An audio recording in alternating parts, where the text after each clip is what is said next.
No las recuerdo en este minuto. Si alguien me ayuda con la lógica aristotélica, yo diría que hay la afirmación, la contraria, la contradictoria y no sé, aquí tiene que haber una que la apoye. Alguien que me ayude, porfis, con la lógica aristotélica, ¿cuáles son las funciones? ¿La evidencia? No. ¿Con qué cosa?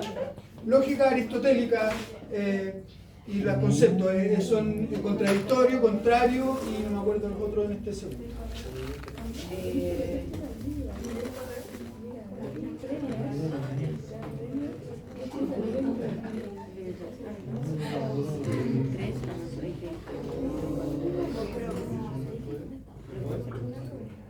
Yo me tengo en la página menos confiable. Esa no sirve por eso. No me sale, profe. No, sí tiene que estar, porque es de las cosas más conocidas del universo. De Aristóteles. Profe de Aristóteles, ¿no? Aristóteles. Lógica de Aristóteles. Ay, nosotros no toca Aristóteles. Sí, pues eso que... Nosotras robándole la idea al grupo. Ya, a ver si lo logro esta vez. Ah, pero del Minedu.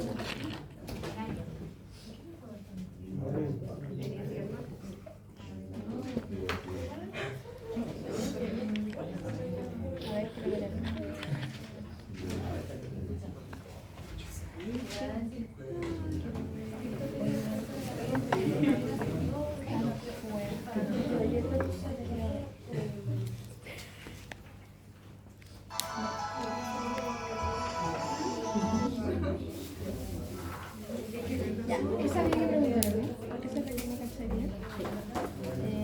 Definición de concepto. Eso lo tengo la niña. No, ¿en serio? Ah, ya. Ah, ya que está.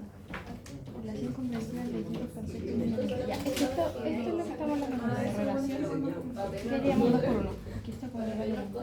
¿Qué dice? Relación convencional de la pregunta y impacto de la... Ah, no, eso es otra cosa.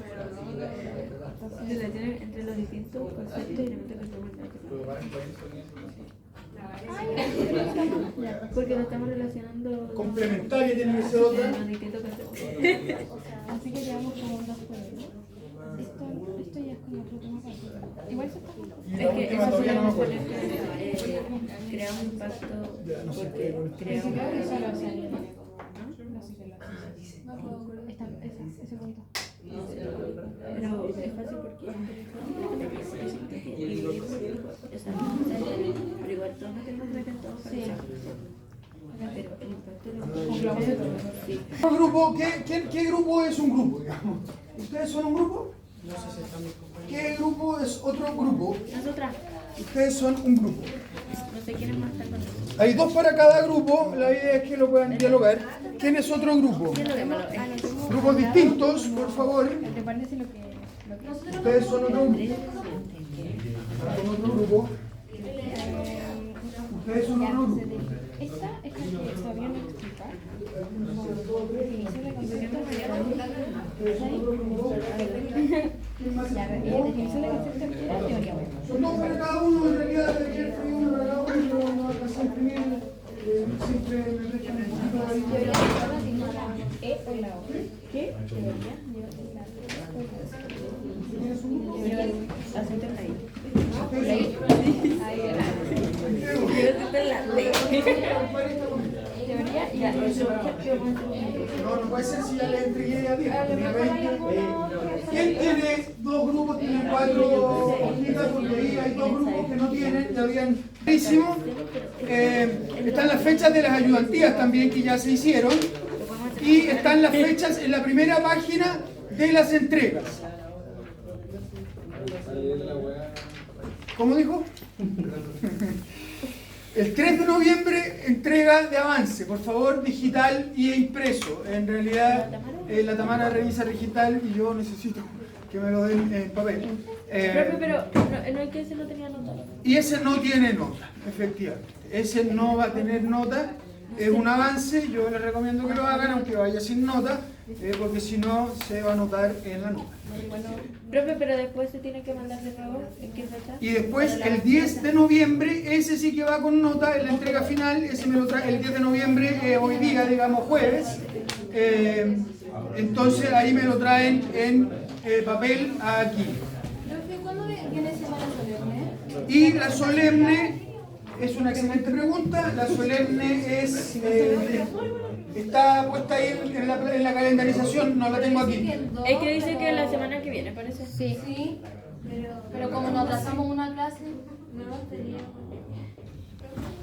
dice que hoy. Voy a ver si esta cosa por fin resulta. Profe, pero si ella tiene la profe, o sea, la rúbrica aquí. La rúbrica de la calendarización. Sí. ¿Tenemos prueba hoy día? ¿No? Hoy. Ayer. Porque bueno, salir una hoja así que por acá. ¿Dónde está? Ay, justo con la Me falta lo que tenemos que ver ahora, que traje un poco Mire, profe. de Foucault y queda otra para la próxima semana también, un poco más de ¿Vendría Foucault. siendo el mismo 10? Dice Parece que queda el mismo día, sí. el 03. El 03. Entonces, efectivamente, sería el día del avance. El 10. La semana Tres. que viene sería. El 3. La próxima clase. Eso es la próxima semana. Pero entonces no tendríamos visto los contenidos. Ah, bueno, vamos a tener que correr la una efectivamente. Entonces vendría siendo el 10. Va a tener que ser el 10. Sí, porque nos va a faltar una clase. A donde corrimos, ven los problemas, en realidad surgieron por todos lados los problemas de. ¿Y las presentaciones orales? Eso viene después de la clase que viene. Entonces sería el 17. Déjame que lo encuentro.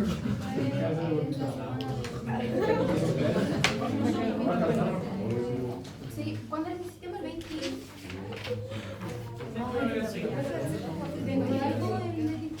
Es que yo no sé por qué corrió la semana.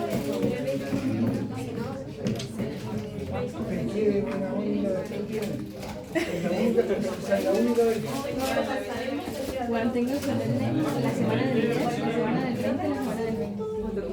¿De noviembre? Sí. ¿Y dónde pero se tiene que terminar? No, pero no es No, sí, pero se tendría que terminar el 20 algo. Yo no sé cuándo tengo pruebas. Solo sé que la tema. La semana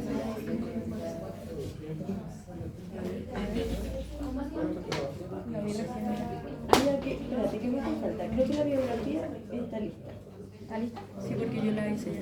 Espérate. Porque yo la hice.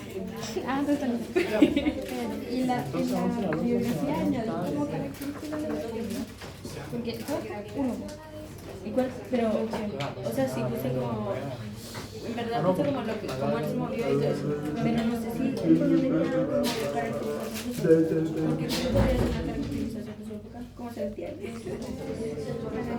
No, una caracterización yo creo que podría ser como pensaba, ¿no? Antes. Es que antes pensaban De la parte de. o sea, de la parte de plata. Como que ellos pensaban eso. Porque era la única que había. Después yo Pero no sé si sería. bueno, podríamos. Espérate, Ya, efectivamente, no saben que en realidad. Es que no cabe, chicos, ¿saben? No cabe. Profe, ¿y si hace la solemne sin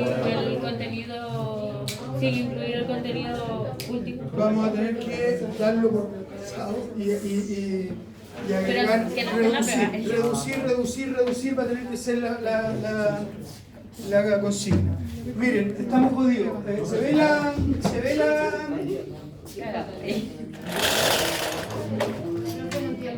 No se ve. Ya, miren, hoy día estamos a 27, ¿cierto? Y teníamos la segunda clase de arqueología del saber, pero en realidad no hicimos la primera. La primera todavía estábamos en la unidad anterior con la hermenéutica. Y en realidad, con la movida de la clase, perdimos una clase y en realidad no nos cabe ya una segunda clase de Foucault porque efectivamente la próxima semana sí o sí va a tener que ser la prueba y después hay 2 semanas de presentaciones de trabajos y finalmente hay el examen final. no hay más espacio. So sorry. Profe, entonces ¿qué concepto no pasaríamos? Entonces La vamos a teoría. ajustar porque en realidad incluso con el grupo de Foucault precisamente, bueno, aquí la Tamara en realidad, yo no sé si se quedaron la semana pasada, ella preparó una ayudantía súper lograda en realidad y la basó en este texto que se llama Microfísica del Poder y que es un texto más bien no sistemático, en el sentido de que combina entre clases, ensayos, apuntes de clase, entrevistas, en fin. Es del año 76, si no me equivoco, viene después de este. Pero pese a que viene después de este, es todavía más fácil que este, porque en realidad este sí que es un texto sistemático y este en realidad es difícil. Es una cuestión que en realidad hay que haber leído primero este, aunque venga después, para poder entender este. Este vamos a hacer una pequeña clasecilla ahora para que tengan las premisas, digamos, pero en realidad, dado que perdimos una clase, yo les voy a cambiar la bibliografía y vamos a sacar una de las instancias de este libro para meter la materia de Foucault, ¿ya? ¿Cuál va a ser lo que vamos a leer de aquí? Va a ser el capítulo 1, exactamente, y el capítulo 2, en realidad, sí. Que son, en realidad, porque además esto va a quedar conectado de buena forma con lo que hemos venido haciendo, porque en realidad Nietzsche es un autor demasiado importante en la filosofía contemporánea, digamos, él muere en 1900 menos 10, porque cae catatónico en 1890, pero es el gran autor de finales del siglo XIX. Podemos decir que, pese a que es muchísimo más tardío, es el último romántico y tiene una influencia gigantesca, descomunal, en los grandes filósofos del siglo XX. Ya lo vimos en Dilthey incluso, con esta idea de la hermenéutica de la sospecha. Por supuesto que está muy influyendo a Freud, aunque Freud no lo reconoce tanto abiertamente. A este lo influencia demasiado, digamos, Foucault. Y en fin, Nietzsche hasta el día de hoy, no sé, es un gran... iba a decir que es equivalente a Platón, Aristóteles o Kant, pero no. En realidad es otra cosa, porque subvierte, está más allá del bien y el mal, dice él mismo. Entonces es una cosa feroz y en realidad va contra todo y todo, digamos. ¿No? Es el gran filósofo del siglo XX y su influencia es extraordinaria. Vamos a entrar un poco en Foucault, pero claro, lo que hay aquí es sobre todo la influencia de Nietzsche en estos dos capítulos que les estoy dando, y hay sobre todo una entrada claro, que va un poco más allá de este, porque este lo que hace es, ¿cómo decir? Bueno, el nombre lo dice, construye arqueología, digamos. Lo que hace aquí es construir una epistemología a propósito de las formas del discurso, en el fondo.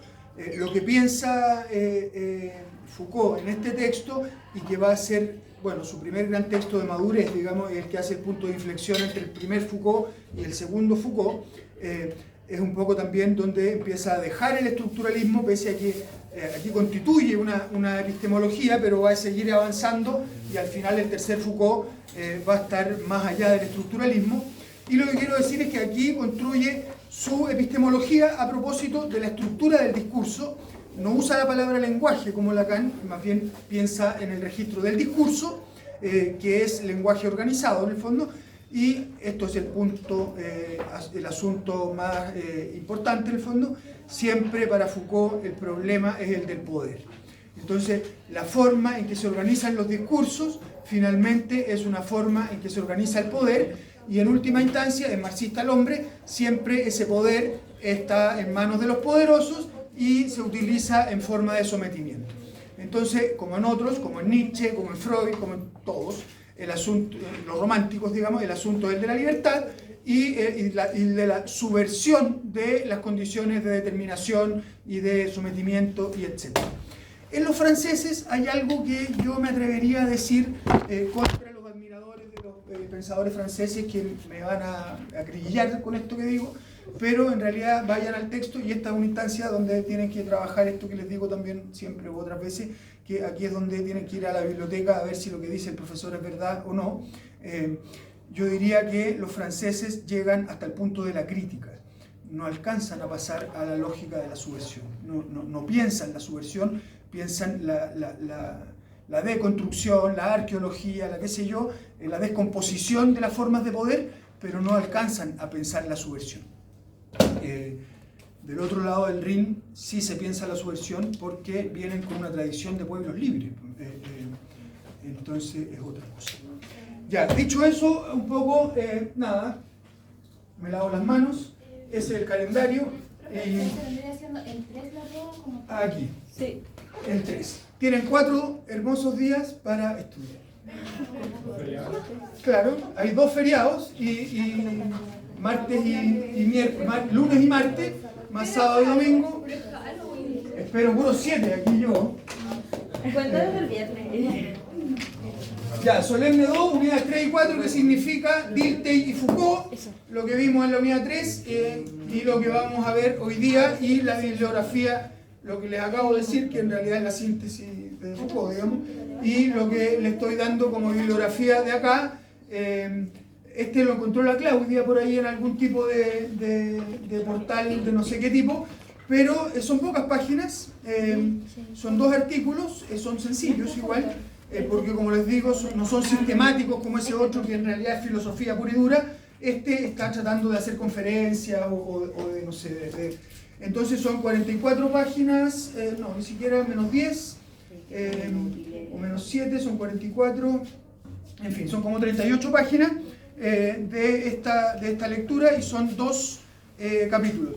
Entiendo que está en la plataforma de la ayudantía, o si no, también se los puedo subir de nuevo a la plataforma de la carta. Profe, entonces, sacó el curso que vendría siendo la arqueología del saber. La arqueología del saber la saqué y la cambié por microfísica del poder, en la lógica de que la arqueología del saber es un texto muy sistemático, difícil de leer, y pese a que es después, como que plantea los cimientos de lo que ya está escrito en la arqueología.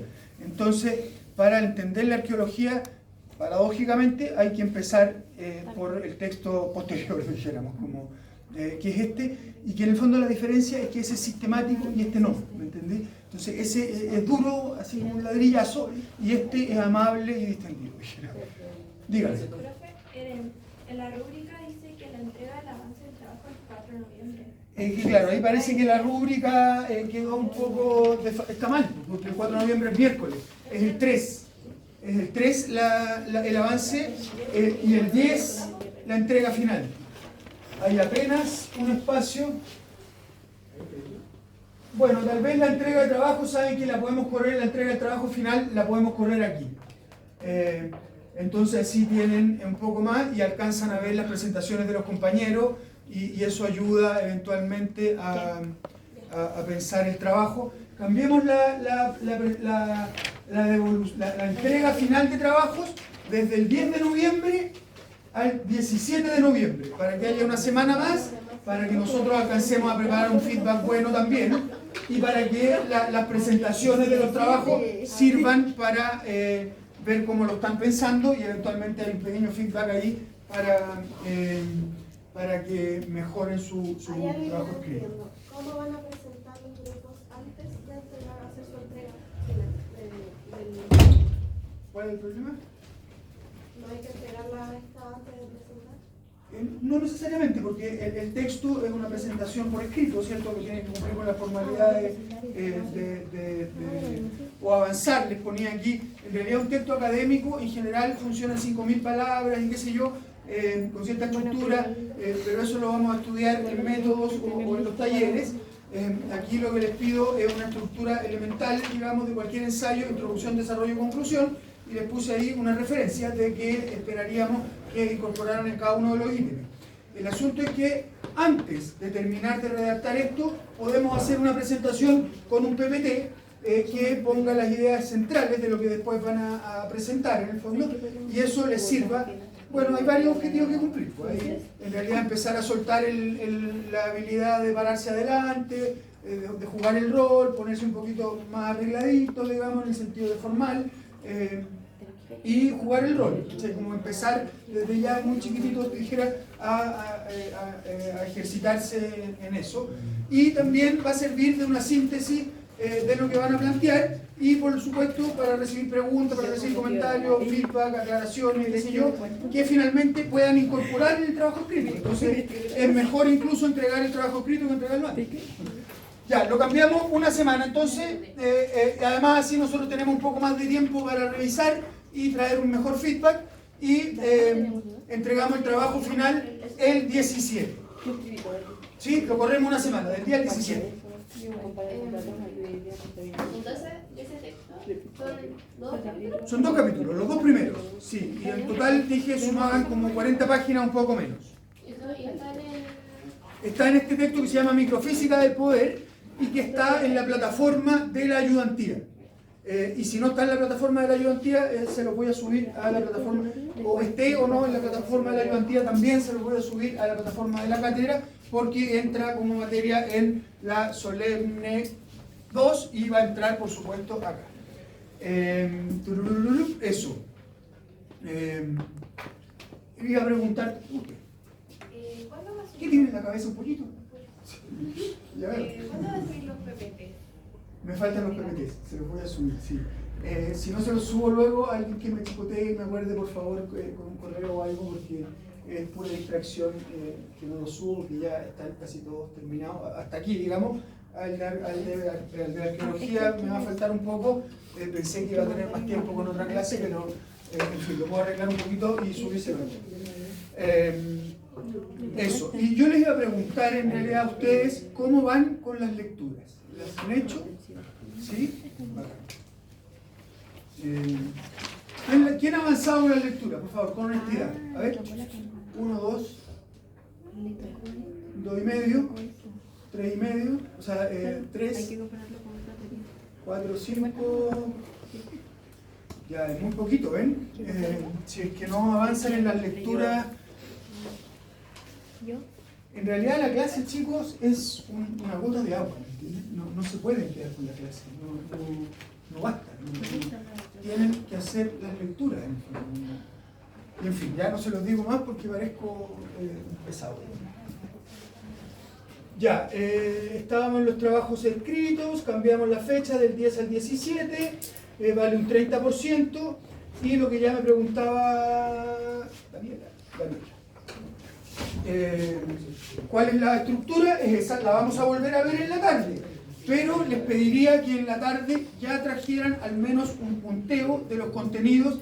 Ahí me decían, nosotros estuvimos haciendo una biografía, en fin, súper, porque eso ya lo hemos dicho, ¿cierto? Antecedentes personales y breve biografía intelectual del autor. Saber quién es, ¿cierto? ¿Quién es Platón? ¿Quién es Aristóteles? ¿Quién es, en fin, todo lo que tenemos para adelante? ¿Cuáles son Dilthey, Kant? En fin, Bachelard, Foucault, ¿quién se me queda? Galileo. ¿Palma? ¿Quién más? No, Bachelard dije. ¿Quién? Descartes se me había olvidado, viste, lo dije. Bueno, ¿quiénes son estos grandes filósofos, estos grandes pensadores? ¿Cuándo vivieron? ¿Cuáles son sus influencias? ¿Quiénes los influenciaron? ¿Y cuáles son después también su legado, digamos? En fin. Caracterización de la época. No es lo mismo pensar en la antigüedad que pensar en la modernidad, punto. Ni es lo mismo pensar desde el romanticismo, o del empirismo, o del racionalismo, del cartesiano, etc. ¿Dónde? En la Francia del no sé cuánto, en la Alemania del no sé qué, etc. Y breve reseña de la obra que vamos a usar. ¿Cuál es la importancia de Michel Foucault y de su microfísica? ¿Cuál es la importancia de Dilthey y su crítica de la razón histórica? ¿Cuál es la importancia de Kant y su texto de qué es la ilustración? ¿Cuál es la importancia de Descartes y su meditación en metafísica y su teoría del método, que se llama discurso del método? Y así. Después desarrollo. Esto es una lógica que es la lógica científica siempre, chiquillos.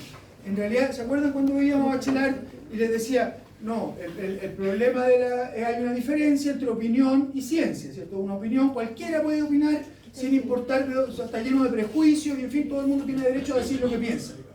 Sin embargo, cuando vamos a hacer ciencia, no es así como lo que uno se le ocurrió o los prejuicios del sentido común. Que dijimos que ¿cuál es lo más importante? La pregunta. Claro. El asunto es que nosotros vamos a responder a una pregunta y esa respuesta la vamos a hacer sistemática, dijéramos lógica aristotélica. ¿Alguien encontró esto o no? Porque no me acuerdo aquí, no sé si será la afirmación complementaria, contradictoria y contraria. Sí, yo creo que está bien. No sé si alguien lo confirma. Ya, ¿y qué quiero decir? Lógica, en realidad, miren, fíjense, definición y delimitación del problema a tratar. ¿Qué sé yo? Bachelard, vamos a hablar del objeto epistemológico, del obstáculo epistemológico, corresponde a los impedimentos psicológicos que tenemos todos y que nos hacen pensar, como alguien decía, Catalina decía, dentro de una cajita cuadrada, y en el fondo el asunto es quebrar esa cajita cuadrada para que entre la luz. En fin, la definición del problema a tratar va a ser casi en todos los casos, la pregunta de investigación va a ser cuál es la perspectiva epistemológica del autor. Siempre, en todos los casos va a ser esa la pregunta que tienen que responder. Y entonces, ¿cómo se hace eso? Se definen los conceptos, se relacionan, relaciones comprensivas entre los distintos conceptos y elementos que forman cada teoría, los conceptos, digamos. Entonces, la idea es que digan, en fin, vamos a Platón, la teoría o la alegoría del carro alado, en fin, hace la representación del sujeto humano donde hay dos fuerzas, qué sé yo, y el jinete pierde el control y cae a la tierra, entonces el alma, etc. Después de eso, dice el mito de la caverna. ¿Cómo se relaciona este carro alado con el mito de la caverna? Y finalmente, sobre todo, en la epistemología, ¿qué hay del mito de la caverna que finalmente se elabora como teoría de la reminiscencia? ¿Me entienden? Ahí hay relaciones comprensivas entre los distintos conceptos. Profe, ¿y cuenta como relación comprensiva si, por ejemplo, en nuestro caso lo comparamos con Platón? Sí, podría andar. Sí. Ya, el impacto del autor en su propia época, buscar representaciones pictóricas u otras expresiones artísticas relacionadas, si la hubiere, eso en el desarrollo, ¿me entienden? Básicamente, relaciones comprensivas, básicamente, responder a la pregunta, anótenla. Esa. ¿Cuál es la visión epistemológica, cuál es la perspectiva? Más académico, ¿cuál es la perspectiva epistemológica del autor? O la teoría epistemológica, incluso podríamos decir, pero la perspectiva está bien. Y finalmente, fíjense, reflexión grupal sobre la relevancia o el impacto del autor y su obra en el espíritu científico. Hemos introducido esa noción en nuestra época. O sea, ¿de qué nos sirve hoy día? No de qué sirvió en la antigüedad o en el medioevo, los que son todavía ahí están pensando en el límite, o los que ya piensan propiamente en un periodo moderno, o incluso ya posmoderno, podríamos decir, aunque este rechaza esa clasificación, digamos. Pero nada, arranca de aquí sin duda la noción de posmodernidad con todos los filósofos que vienen después. El texto que es la posmodernidad es de uno que se llama François Lyotard, que es la generación posterior de este. Eso. Entonces, se dan breve reseña, no, breve caracterización de su época, ¿cierto? Para Platón, qué sé yo, post-Pericles, ¿cierto? Post-Guerra del Peloponeso. Platón no es un demócrata, es más bien alguien que piensa que debiera la polis ser gobernada por los mejores, y los mejores sería él, son los filósofos. Y en fin, breve caracterización de su época. ¿Cuándo escribió Platón? Y digo, no es porque me voy a la política, porque hay un quiebre gigante ahí, que hay una guerra entre Atenas y Esparta, y que gana Esparta. Entonces comienza la decadencia de Atenas, en lo que se llamó el siglo V, el siglo de Pericles, que es la democracia radical, y que se conoce como democracia radical, y que finalmente, y se dice de Pericles y Fidias, que Fidias es el arquitecto, entonces que construye el Partenón, que construye, en fin, todos los templos, las estatuas y la cuestión. Entonces, en la época clásica y de mayor auge de Atenas, es justo antes de la guerra del Peloponeso, con Pericles a la cabeza y con Sócrates dando vuelta en las ciudades. Muere Sócrates, pierden la guerra, y viene Platón, que es un crítico con su república, es un crítico de la democracia radical, y después viene Aristóteles, que finalmente es el maestro. Aristóteles hace dos cosas, o sea, en su pensamiento es infinito y pensó todo, digamos, pero en este registro como histórico hace dos grandes cosas. Una, que es Platón funda la academia, entonces es como la universidad. Y Aristóteles, después de Platón, digamos, se va y lo llaman de Macedonia, que es otra ciudad al norte en Grecia, y es el maestro de Alejandro Magno. Después vuelve a Atenas y funda el Liceo, que en el fondo tiene la voluntad de entregar conocimiento y formación a también los jóvenes más pequeños, digamos, en el Liceo. Y bueno, el asunto es que va y es el tutor, el profe de Alejandro Magno.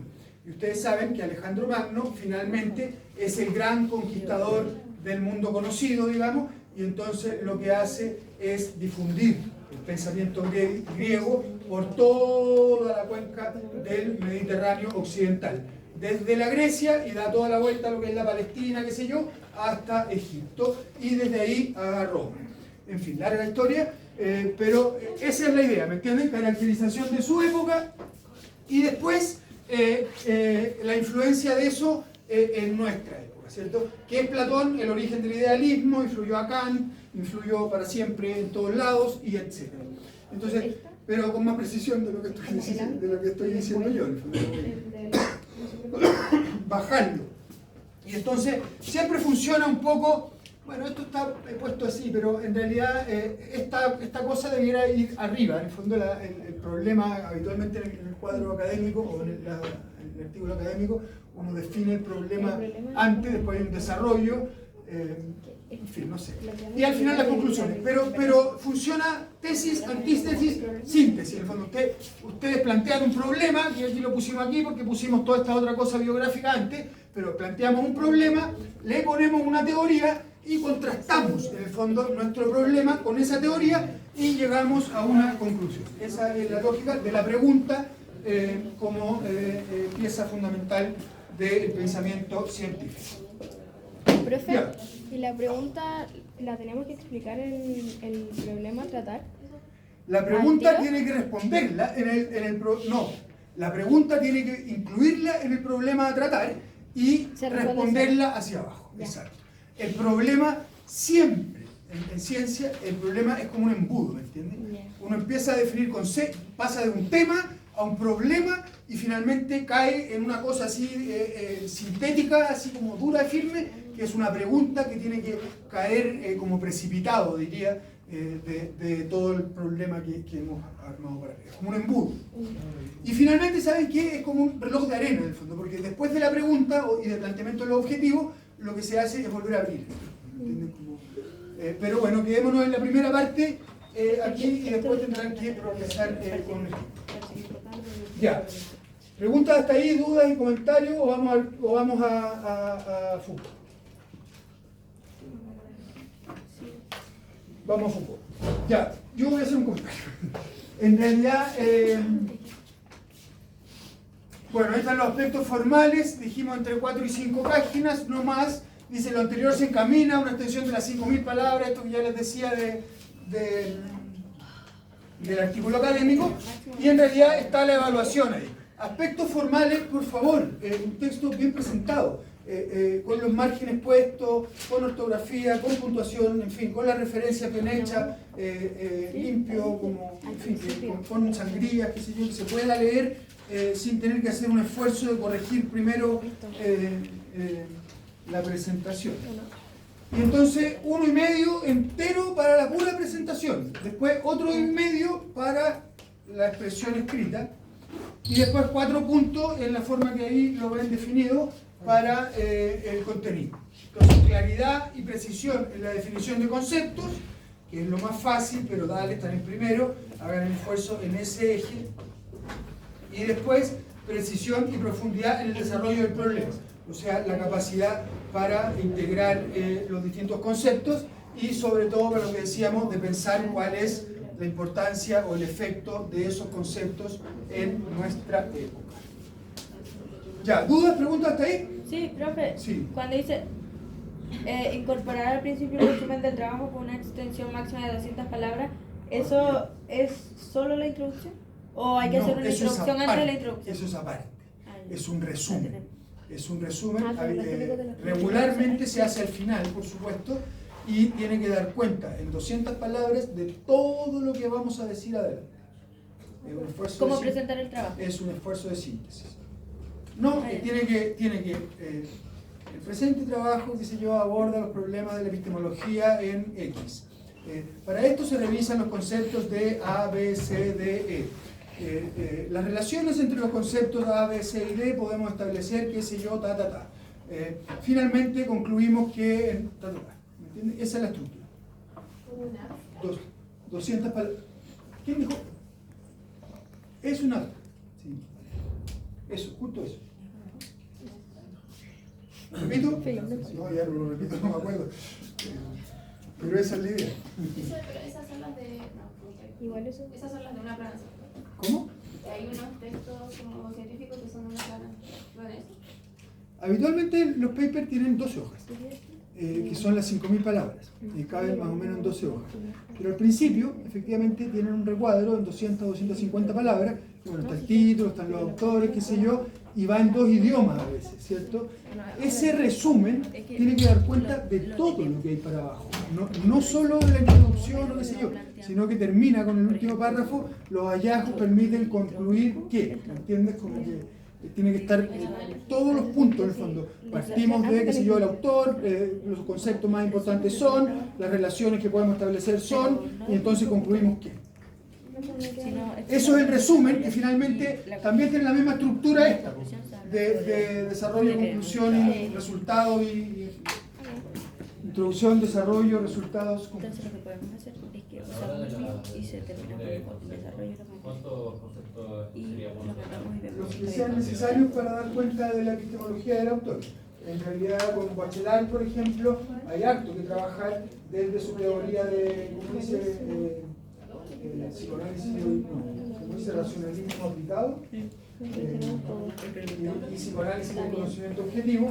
Ahí hay una gran cantidad de conceptos, el principal, que ya lo vimos en el octavo epistemológico, pero hay otros. Entonces, en realidad, habría que contextualizar un poco dentro de la teoría más grande los conceptos que vamos a usar. Especialmente, obvio, el de octavo epistemológico, porque es como el corazón de su epistemología, ¿no? Eso es lo que aporta, sobre todo, la obra de Bachelard. Vale, entonces lo que tengo, la manera de abordarlo sería como intentar llegar como a la epistemología del autor. Esa es la pregunta, ¿sí? ¿Cuál es la epistemología que elabora este autor? Y en realidad para eso los conceptos que sean necesarios. Esa es una decisión de ustedes. Pueden ser 10 conceptos o pueden ser 3 conceptos. En realidad depende de la forma en que ustedes los van a usar y la precisión de su definición de problema y lo que quieren decir en el fondo, cuál va a ser su punto.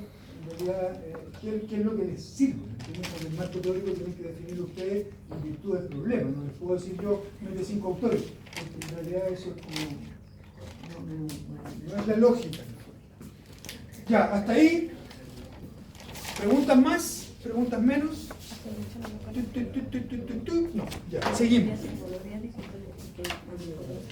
Ya, bueno, como decía la Tamara ya hizo una ayudantía sobre...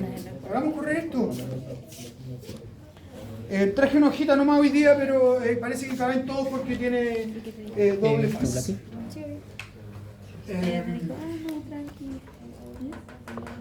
Foucault. ¿Quién es Foucault? Decía que la Tamara preparó una ayudantía súper bien preparada, en realidad, con un resumen o su lectura de 4 capítulos de este texto,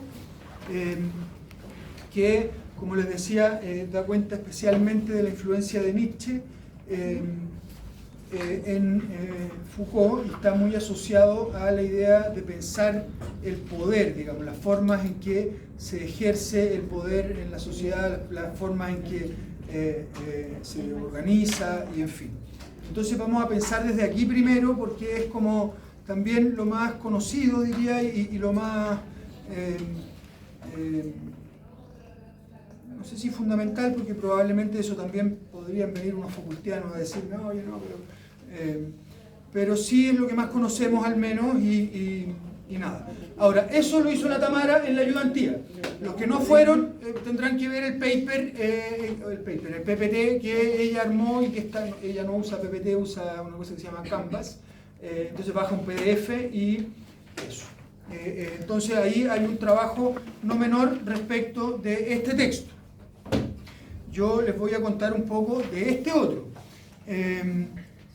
Con la consideración de que en realidad no lo vamos a meter en la prueba, sino lo que hablemos aquí en la clase. No tienen que ir a leer solo lo que vamos a hablar ahora.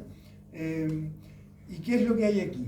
Aquí en realidad hay una tremenda contribución a la filosofía y hay, yo diría, un punto de referencia drástico, capital, para la filosofía francesa después de este texto. Como que este texto marca un punto de inflexión para la filosofía francesa, que además ha sido la más influyente sobre nuestro país. En general, la mayoría de los profesionales, al menos, y mucho en la psicología, adhieren a esta tradición, digamos.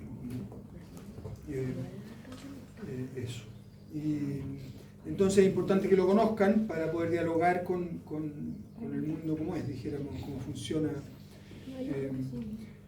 Y eso, es el problema del poder, siempre lo importante en Foucault, y lo que iba a decir es que en realidad Foucault piensa en el cruce de tres grandes tradiciones, algunas de las cuales ya hemos considerado acá. Podemos volver si todavía tienen alguna pregunta en algunos puntos, pero ¿cuáles son las grandes influencias de Foucault? A ver si tienen alguna referencia, alguna idea. ¿Cuáles son los grandes autores? Hay tres grandes autores que entran así como en el espíritu Foucaultiano. Sí, también, pero ese es el amigo, digamos, ese es el padre. Sí. ¿Quién? Una pista. Una pista, lo acabo de decir hace 10 minutos. Nietzsche, 1. Marx, 2. Freud. ¿Quién dijo bien? Sube. Esas son las tres grandes influencias de Foucault. Incluso las diría al revés de cómo las dijeron. La primera gran influencia es Freud, la segunda gran influencia es Marx y la tercera influencia en la madurez ya es Nietzsche. Es un rebelde Foucault, es homosexual además, entonces está yo creo que comprometido con la lógica de las disidencias, está además trabajando en los 60, que ustedes se imaginan lo que era en los años 60, todas las revoluciones de las libertades, digamos, la píldora, los hippies, etc., y también el liberalismo y las posiciones progresistas en la política, digamos, a Kennedy en Estados Unidos, que es lo más, dijéramos, progresista que hubo alguna vez, con el tema de, bueno, para América Latina, Kennedy, con todo lo imperialista que puede ser el país del norte, digamos, Kennedy tuvo alguna... No estoy diciéndole cera, digamos, pero en realidad alguien que fuera menos radicalizado que yo estaría de acuerdo con lo que estoy diciendo, en el fondo que Kennedy fue un progresista, digamos, y entregó una perspectiva para América Latina mucho mejor que los Bush, por ejemplo, después. Ya, pero eso fue un desvío porque decía, de los 60, Foucault está, bueno, mayo 68 francés, ¿cierto? La revolución de los jóvenes que cuestiona todas las formas de poder, incluso las universitarias, y en fin. La guerra de Vietnam, entonces también en Estados Unidos hay constantes protestas y en fin, movilización contra Vietnam. Está Martin Luther King luchando por los derechos de los negros, etc. la discriminación racial, debía haber dicho, y eso. Entonces, ese es el contexto en que Foucault va a trabajar. Él, por cierto, trabaja en Francia, alcanza a tener una cátedra de alta valor, digamos, en la Escuela Normal Superior, que es la cátedra que usaba primero, o sea, que tenía primero un filósofo, también psicoanalista, se llama Jean Hippolyte, y antes tuvo Gaston Bachelard. Entonces, por eso yo les decía que este es como el nieto de Bachelard, y de hecho aquí lo dice, no, en este otro, claro, como que le reconoce el origen, dice: actos y umbrales epistemológicos descritos ya por Gaston Bachelard suspenden el cúmulo indefinido de conocimientos. La idea de la discontinuidad en el conocimiento científico. No solo avanza, dijera Kuhn, en ciencia normal como acumulación de saberes, sino que ya lo dijo Bachelard, ya lo dijo Kuhn, en realidad lo dice Bachelard primero probablemente, y lo dice Hegel primero, en realidad es a modo de discontinuidades que avanza el conocimiento. Ya lo dijimos con Bachelard, contra un conocimiento anterior. Entonces se dan cuenta aquí, le reconoce su paternidad, digamos, dice, actos y umbrales epistemológicos descritos por Bachelard. Que dice antes, dice, eso sí lo traje en el Power, a ver, porque claro, este es el punto efectivamente de la arqueología. Bueno, discursos, ciencia y saber, dejémoslo ahí esa idea.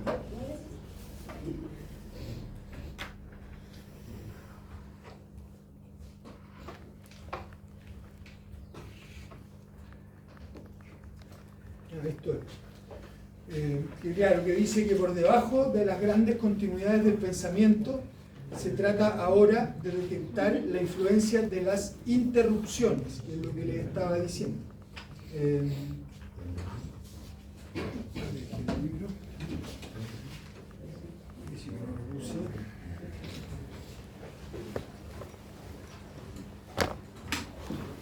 No, justo eso. Que un incendio.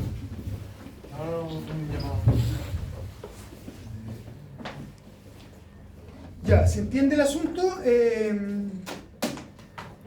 Bueno, ya lo hablamos con Bachelard, lo hablamos con Kuhn, pero en esta lógica de construir una arqueología del saber, Foucault va a recuperar la idea de discontinuidad.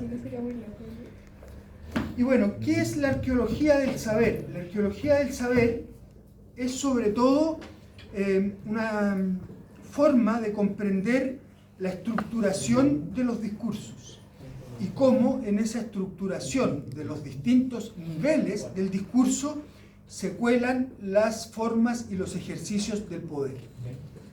Eso es la arqueología del saber, a grandes rasgos. ¿La estructura del discurso? Ajá, es un estudio sobre la estructura del discurso y sobre la forma en que esa estructuración organiza las relaciones de poder. Se expresa materialmente en condiciones concretas, dijera, en las que el poder se ejerce, y subrayen esa palabra, se ejerce, porque el poder no es algo que se detente, no es algo que se tenga, no existe materialmente. El poder es algo que se ejerce, que tiene función de acto, no de... Bueno, uno podría acumular mucho dinero y decir, o acumular mucho capital cultural, o acumular mucho, qué sé yo, votantes en favor de un cargo, pero en realidad para Foucault la idea siempre es que el poder es una relación. Entonces, y para Hegel otra vez, es una relación caracterizada por la dialéctica, diríamos, de un amo y un esclavo. ¿Cierto? Hay alguien que manda y hay alguien que obedece, y no solo obedece, sino que necesita obedecer para constituir su subjetividad. Igual el otro, necesita el amo del esclavo, obvio, para tener a alguien que someter, digamos, y por tanto afirmar su lugar. Eso es Hegel. Coiré y todos los que vienen para adelante. Coiré es un filósofo francés que hizo un curso sumamente importante también, no sé en cuál de las escuelas que tienen esto, la alta escuela de ciencias sociales o esta en que estaba Foucault, que se llama, lo dije recién, se me fue, pero en fin, tienen hartas instancias del más elevado nivel, digamos. ¿Y por qué dije eso? ¿Hacia dónde iba? Estaba hablando del poder y del saber. Del poder y del saber. Y claro, el asunto es que efectivamente en ese lugar y después de... eso es importante, que en el fondo es una generación post-sartriana, diríamos también, que hasta antes de Foucault el asunto era... ¿qué digo? Es post... ¿Otra vez pedí la idea? ¿Qué estaba diciendo? Dijo que era post, pero no me acuerdo el mejor. Post-sartriana, gracias. Es la generación que viene después de Sartre, donde Sartre era el gran intelectual y referente francés en todas las áreas, ¿no? Sartre es especialmente un artista, digamos, antes que filósofo, él es un dramaturgo, es un literato, y dentro de la literatura, bueno, hay novelas, hay cuentos, pero sobre todo hay teatro. Sartre es, sobre todas las cosas, un dramaturgo. Eso. Entonces, estos que vienen después son post-sartrianos y tienen su propia, ¿saben? Construyen su propia teoría. En realidad se ha dicho que la filosofía francesa es en parte es una mala copia de la filosofía alemana. Y miren, si ustedes ven los influyentes en Foucault, son los tres alemanes, o de lengua germánica, por lo menos.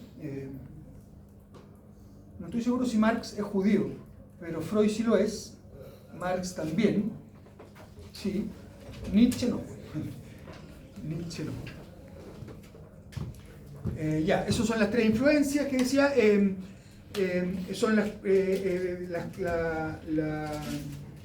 la generación de Foucault es la que destrona a los existencialistas sartrianos en Francia, y especialmente los destrona es un decir, porque en realidad también le reconocen, por supuesto, paternidad y filiación y en fin, pero lo que pasa es que desde esta corriente existencialista de Sartre, pasamos a esta lógica de el estructuralismo, el postestructuralismo y finalmente la idea de posmodernidad.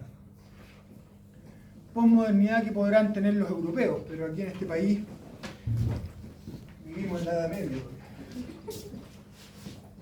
Ya, ¿qué decía? Fue quizá el más importante de los intelectuales de la generación que destronó a Sartre, a los existencialistas de Sartre en Francia. Y ahí alguien decía Barthes. Efectivamente, Barthes es el padre de Foucault, como lo es Lacan también, como de algún modo lo es Lévi-Strauss, Jean Hippolyte, que es un poco mayor, pero también Daniel Lagache, que es un psicoanalista que ustedes a lo mejor han escuchado, porque el diccionario de psicoanálisis es Laplanche y Pontalis, pero bajo la conducción de Daniel Lagache, es el profe. Merleau-Ponty, ese fue amigo de Freud hasta los últimos, fue el único con quien no se peleó Freud, y es un filósofo más bien, claro, en la herencia del existencialismo sartriano, es un filósofo que es del mundo de la fenomenología. Canguilhem, que es uno de los grandes historiadores, Louis Althusser, que es también un filósofo y que, así como Lacan es a Freud, Althusser es a Marx. Althusser propone en este periodo, incluso un poco antes, yo diría que también es un poco mayor que el resto, pese a que, no sé, por ejemplo, Althusser fue, Lacan también puede que sea un poco mayor, ¿saben? Pero Althusser fue discípulo, fue paciente de Lacan. ¿Y saben quién es Althusser? No. Althusser es uno, bueno, lo que les decía, lo que Lacan es a Freud,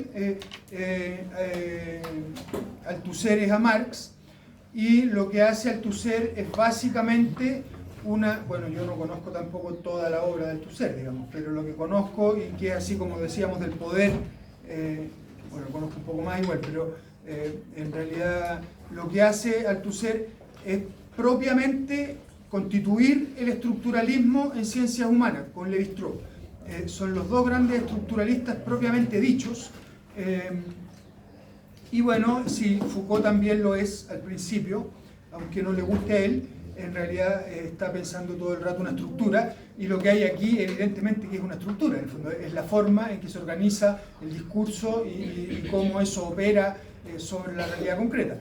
Entonces, sí, es estructuralista. Y bueno, Althusser es uno de los estructuralistas más importantes porque hace la relectura de Marx.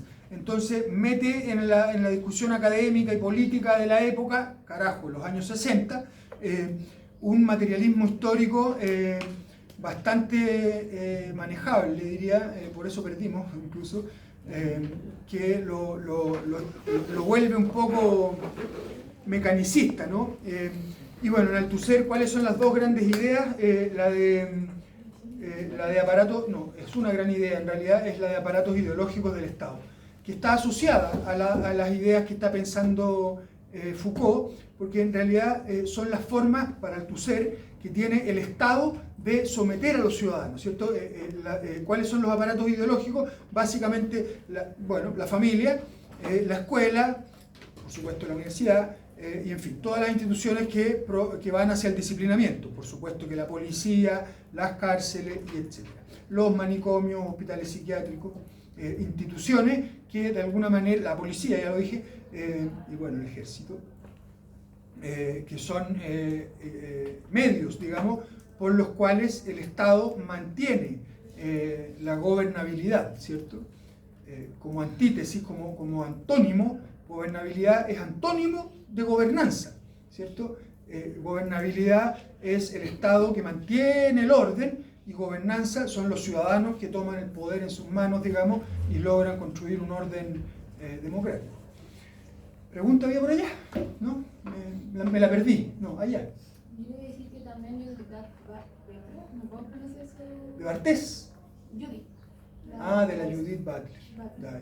También toma muchas de las ideas de Foucault para poder hacer su propia filosofía.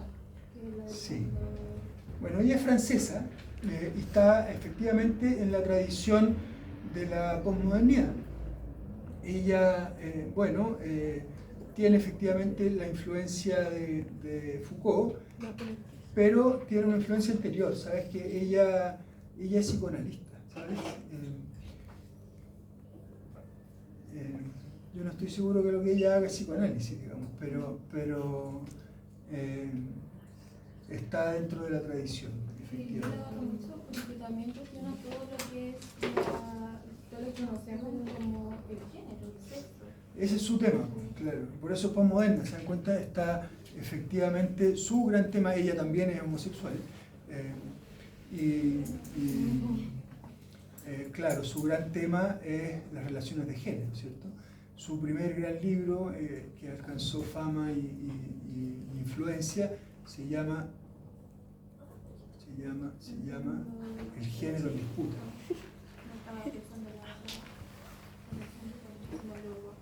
El primero se llama El género en disputa, libro que yo no leí nunca. Claro, es buenísimo, dicen, sí. Dicen que es buenísimo, sí. Judith Butler está efectivamente en la tradición después, ¿saben? Está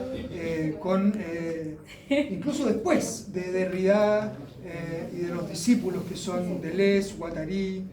Al final viene esta vuelta, hay uno importante que se llama Lyotard, que ese es el que introduce la idea de posmodernidad. François Lyotard.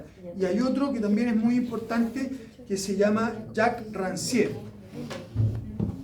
¿Cómo se llamaba el que hizo la relectura de Marx? Althusser, Luis Althusser. Decía algo sobre la familia, ¿no? Claro, es que el gran concepto de Althusser es el de los aparatos ideológicos del Estado.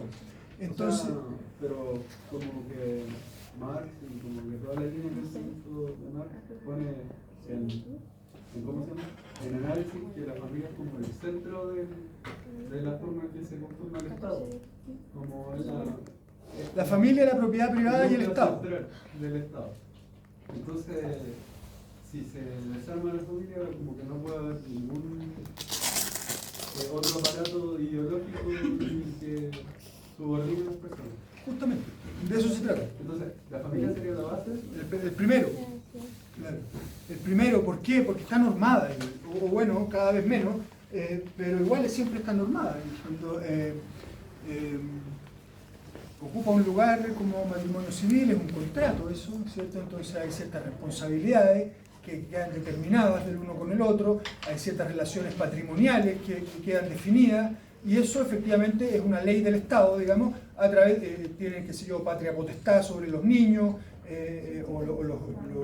las crías, digamos, que produzcan ese matrimonio, en fin, que está normado, y se espera que la familia se comporte de determinada manera con esas crías, digamos, y que las ponga en manos del Estado apenas cumplan 4 o 5 años en el jardín infantil, en el colegio, en fin, donde además de recibir educación, diríamos, también reciben instrucción. ¿Nota la diferencia? En el sentido de que, otra vez, ¿vieron la película o escucharon el disco de Wall, de Pink Floyd? Vean la película, es más clara, pero el disco lo dice todo el rato también. En el fondo, la educación como una forma de dominación, ¿cierto? Como de control, en el fondo, de determinación de la personalidad.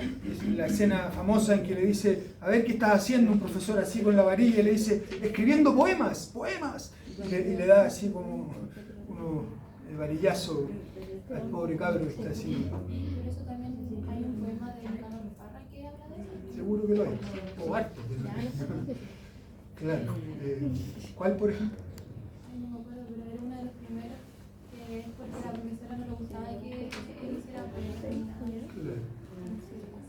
Siempre tiene que, sí, pues además tiene que tener un sarcasmo importante. Ya, me perdí un poco, pero estaba diciendo cuál es la generación de Foucault.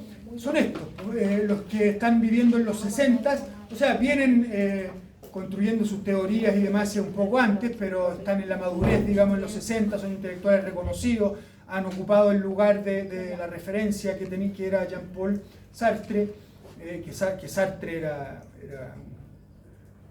amigo, digamos, en Francia de los 40, y que también tenía su grupo gigantesco, digamos, con los artistas, además, Picasso. Lacan también andaba metido ahí un poco, era el cabro, digamos, el joven, pero estaban los artistas, qué sé yo, por supuesto que Picasso, y en fin, todos los surrealistas, ¿cómo se llama? André Breton, etc. Ese era el mundo de Sartre, sí. Este es posterior, y como les digo, todavía Lacan algo le queda, digamos. Lacan enloquece un poco, en realidad, hacia el final, pero hay una importante influencia al principio, ustedes se dan cuenta en los títulos, al menos, las palabras y las cosas, habla todo el rato del discurso. Por supuesto que funciona con la hipótesis del inconsciente. Foucault no se salta la hipótesis del inconsciente. En este cruce que les decía Freud, Marx, Nietzsche. ¿Por qué hay una progresión ahí? Porque la licenciatura, que es poco importante en realidad para la formación francesa y del nivel de pero así todo es su primer estudio sistemático. Su licenciatura es en psicología.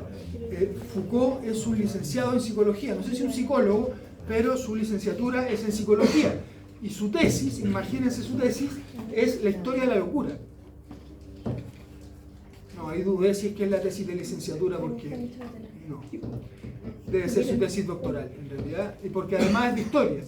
que es la segunda disciplina de Foucault, Canguilhem, y en el fondo la historia de la locura, y al final de su obra, la historia de la sexualidad. Entonces siempre Foucault, y como los otros, se dan cuenta, en la fecha, en el periodo, digamos, un poco antes, un poco después, están queriendo pensar una epistemología y una constitución de la subjetividad históricamente. Como que la historia, ¿se acuerdan? En Dilthey también parte como psicólogo, como la Gestalt, qué sé yo, y tiene una primera influencia psicológica, digamos, pero al final de eso se llega a la limitación, digamos, de la psicología y se pasan habitualmente a la historia, en el fondo, porque da una perspectiva más larga, en fin, y terminan en la filosofía con Nietzsche queriendo atravesar la verdad y enloqueciendo un poco. Porque llega eso, las grandes influencias y los compañeros. Los compañeros decía, bueno, todos esos que nombré, Barthes, Lacan, Lévi-Strauss. Lévi-Strauss es antropólogo y es el propio representante, el más importante representante de la escuela estructuralista en antropología. Su texto fundamental es las estructuras elementales del parentesco. Entonces él lo que estudia es la familia bueno, lo que digo, las estructuras elementales del parentesco. Entonces, a propósito de los tabúes del incesto y la relación con la muerte, la estructura familiar, cómo se organiza, digamos, los matrimonios, la procreación, las herencias, etc. Ese es Lévi-Strauss. Y eso, Canguilhem es el historiador, es uno de los 3 grandes historiadores franceses de este periodo, y claro, la influencia de Canguilhem sobre Foucault es enorme. Como les digo, él pega el salto, digamos, desde el psicologismo al historicismo, y Canguilhem tiene bastante que ver con ello. Eso. Acá.